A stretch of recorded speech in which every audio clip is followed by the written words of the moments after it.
മുല്ലപ്പെരിയാറിൽ പുതിയ അണക്കെട്ട് നിർമ്മിക്കാൻ കേരളത്തെ അനുവദിക്കില്ല എന്ന് ടി.വി.കെ. സർക്കാർ. നയപ്രഖ്യാപനത്തിന് നിർണായക പ്രസ്താവന.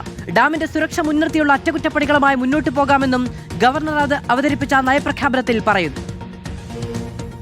സുപ്രീം കോടതിയെ ഇക്കാര്യങ്ങൾ വീണ്ടും ബോധ്യപ്പെടുത്തി മുല്ലപ്പെരിയാറിൽ കേരള ജനതയ്ക്ക് വേണ്ടി ഒരു പുതിയ ഡാം നിർമ്മിക്കുക എന്ന് തന്നെയാണ് സംസ്ഥാന ഗവൺമെന്റിന്റെ നിലപാട്. കേരളത്തിന് സുരക്ഷ, തമിഴ്നാടിന് വെള്ളം. ഇതാണ് മുല്ലപ്പെരിയാറിൽ കേരളത്തിന്റെ എക്കാലത്തെയും നയം.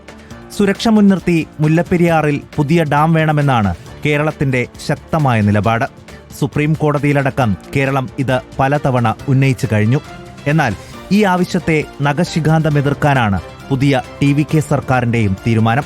ആദ്യ നയപ്രഖ്യാപന പ്രസംഗത്തിൽ തന്നെ വിജയ് സർക്കാർ ആ നിലപാട് തുറന്നു പറഞ്ഞു. The government of Kerala, while continuing to refuse permission to carry out strengthening works of the dam, has instead been pressing its demand for building a new dam. We will take concerted action to carry out repair works in the Mullai Periyar Dam area and raise the water level of the dam.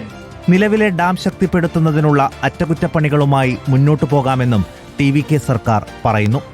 ഇരു സംസ്ഥാനങ്ങളിലും ഭരണമാറ്റമുണ്ടായതോടെ മുല്ലപ്പെരിയാർ വിഷയത്തിലെ പുതിയ സർക്കാരുകളുടെ നിലപാട് നിർണായകമായിരുന്നു. തമിഴ്നാട് സർക്കാരുമായി മുല്ലപ്പെരിയാർ വിഷയത്തിൽ മുഖ്യമന്ത്രി VD. Satheesan തന്നെ കൂടിയാലോചനകൾ നടത്താനിരിക്കെയാണ് നയപ്രഖ്യാപന പ്രസംഗത്തിൽ ടി.വി.കെ. സർക്കാർ നിലപാട് പറഞ്ഞിരിക്കുന്നത്. News desk reporter.